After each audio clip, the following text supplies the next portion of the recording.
4,700 feet per minute. That's the terrifying speed John F. Kennedy Jr.'s plane was descending when it spiraled into the Atlantic.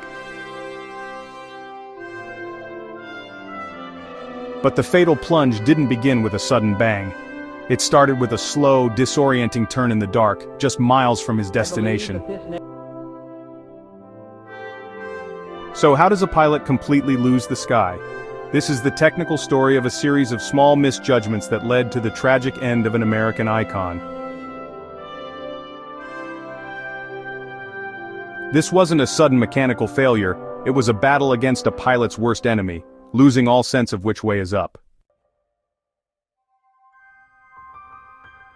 On the evening of July 16, 1999, John F. Kennedy Jr., his wife Carolyn Bessette, and her sister Lauren Bessette took off from Essex County Airport in New Jersey. Their destination was Martha's Vineyard, where they planned a quick stop to drop off Lauren before heading on to Hyannisport for a family wedding. It was supposed to be a routine weekend trip. Kennedy was at the controls of his Piper Saratoga, a high-performance single-engine plane he'd bought just 3 months earlier. It was a big step up from his previous plane, and he was still getting used to its more complex systems.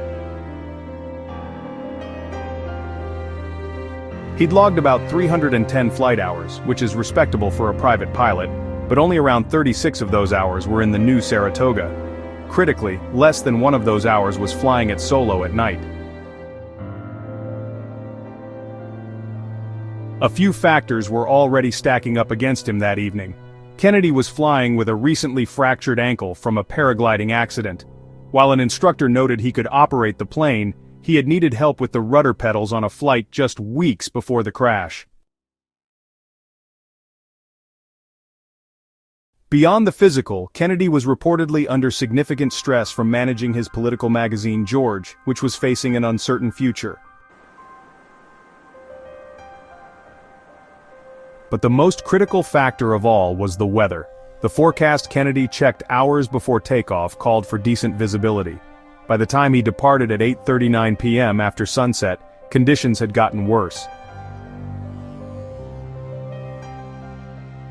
Haze had settled in, blurring the line between the sky and the sea. An instructor had even offered to fly with him, but Kennedy declined, saying he wanted to do it alone. That decision placed him, his wife, and his sister-in-law in a powerful aircraft on a dark, hazy night over a featureless ocean with a pilot who wasn't yet rated to fly, using only his instruments. He was flying under visual flight rules, or VFR, a choice that would soon become impossible to maintain. To understand what happened in that cockpit, you have to understand the insidious nature of flying at night over water. Kennedy was operating under visual flight rules, VFR, which basically means a pilot navigates by looking out the window, using the horizon and landmarks to stay level. This works perfectly well in clear weather. The alternative is instrument flight rules, IFR, where a pilot is trained to fly only by referencing the cockpit instruments, which is essential when you can't see outside. Kennedy had passed the written exam for his instrument rating but hadn't finished the full certification, so he wasn't legally qualified to fly in IFR conditions. The problem was, as he flew away from the coast, his VFR flight entered what pilots call a black hole. On a hazy, moonless night over the ocean, there's no horizon. The dark water just blends into the dark sky. There are no lights, no roads, no visual cues to tell you which way is up. For the human brain, this environment is profoundly disorienting. This leads us to the core of the tragedy: spatial disorientation. It's a pilot's inability to correctly sense their plane's position, its pitch, roll, and altitude relative to the Earth. Our brains are built for life on the ground, where our eyes and inner ear tell us our orientation. But in the air, without any visual references, that system can be easily tricked. A slow, gradual bank can go completely unnoticed by the inner ear. The pilot might feel like they're flying straight, even as the plane tilts further into a turn. When they finally see they're losing altitude and pull back on the controls to climb, they accidentally tighten the turn, making the descent even steeper. This is known as the graveyard spiral. Believing they're fixing the problem, the pilot is actually making it catastrophically worse. Statistics show that up to 10% of all general aviation accidents are caused by spatial disorientation, and 90% of those accidents are fatal. Kennedy was flying straight into this textbook trap. The first part of the flight was uneventful. Radar data shows Kennedy cruised south along the coast before heading out over the water, likely using the plane's capable autopilot to hold a steady altitude of 5,500 feet. About 34 miles west of Martha's Vineyard, with the coastline's lights behind him, Kennedy began his descent. This is the point where he would have taken manual control of the aircraft. The plane started a normal descent, dropping at a rate of 400 to 800 feet per minute. Everything looked normal. But then at 9:38 p.m. the first sign of trouble appeared. The plane began a slow right turn, heading away from its destination. For about 30 seconds, the turn went uncorrected. He stopped his descent at 2,200 feet and even climbed briefly, as if he was trying to figure out what was happening. He then started a left turn, trying to get back on course, but in the disorienting blackness, his control inputs grew erratic. While turning left, the plane began descending again, this time at 900 feet per minute. He was now almost certainly fighting the powerful and confusing sensations of spatial disorientation. His body was telling him one thing, his instruments were screaming another. At 9:40 and 15 seconds, the fatal sequence began. Still descending, the plane entered another right turn. This time it didn't stop. As the bank angle increased, the airspeed and descent rate exploded. He was caught in the graveyard spiral. Within seconds, the situation was unrecoverable. The descent rate accelerated past 1,000, 2,000, then 3,000 feet per minute.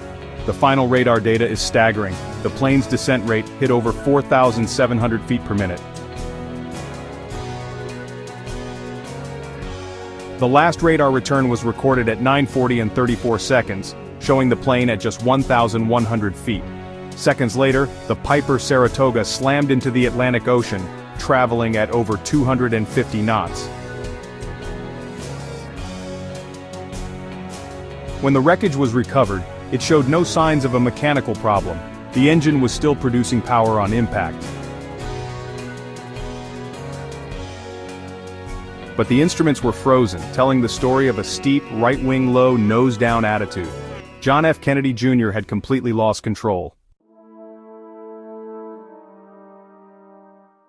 In its final report, the National Transportation Safety Board, NTSB, stated the probable cause with clinical precision. The pilot's failure to maintain control of the airplane during a descent over water at night, which was a result of spatial disorientation. Factors in the accident were haze and the dark night. There was no single point of failure. It was a chain of decisions, each one a link forged long before the final spiral. The decision to fly at night, the decision to fly over a vast Black Sea instead of the lit coastline. The decision to fly in haze without a full instrument rating. The decision to fly a complex plane he had little solo night experience in. And perhaps the most critical choice of all was not using the autopilot, a tool that could have held the wings level and broken the chain of disorientation. The NTSB concluded the autopilot was likely not engaged during the final moments of the flight. This wasn't an issue of recklessness, but of overconfidence and a powerful urge to get to a destination, a phenomenon pilots call get-there-itis. Instructors described Kennedy as a capable pilot for his experience level, but the combination of darkness, haze, and a featureless sea created a challenge that demanded an instrument proficiency he simply didn't have yet. The search for the missing plane transfixed the nation. It ended days later when Navy divers found the wreckage, with the 3 occupants still strapped in their seats just 7 miles from the shores of Martha's Vineyard.